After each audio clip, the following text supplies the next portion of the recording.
Hey, it's Dr. Pete. Good morning. It's been an interesting reoccurring question from a lot of people, which is something like, "Hey, Dr. Pete, why does this practice of the Athos diet have to be linked to spirituality?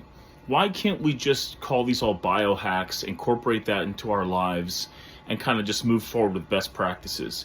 And this is a great question because first it sort of speaks of this idea of separating out the spiritual from the physical, the spiritual from the material, and sort of decoupling that. And my response is this: we're not all body, we're not all soul, we're both, and so we need to address both.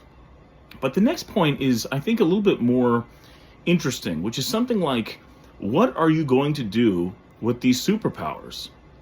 Like, now that you have the biohacks, like, what are you going to serve? What are you going to aim that towards? And the reality is that we already have a massive amount of biohacks in America, and we've known about them for a long time. Vitamins, supplements, various ways of eating. What has that resulted in the U.S.? Are we more moral? Are we harder working? Are we more focused? Are our marriages better? Relationships better? And the answer clearly is no.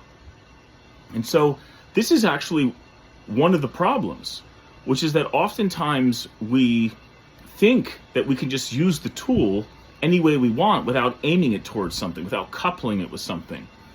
And what I'm trying to communicate is that this practice of fasting, the Athos diet style, absolutely needs to be coupled within a spiritual context with the spiritual aim, with the highest aim.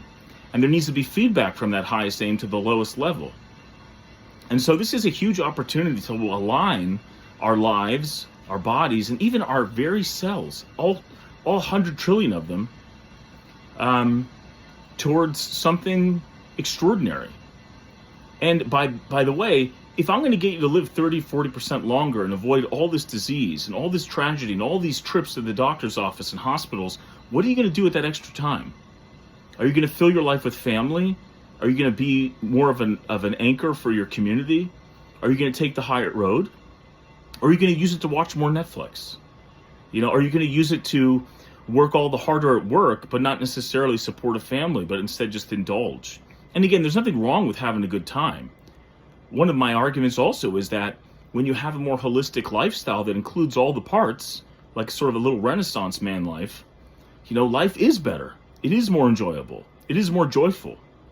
So, just things to think about. But by all means, let's not decouple these things. This is a huge error. And we need to make sure that we are, this is a double barrel shotgun that needs to be, each barrel needs to be shot at the same time as the other. And I think you'll feel the difference. But you got to aim to the highest point, and you got to make good use of the time.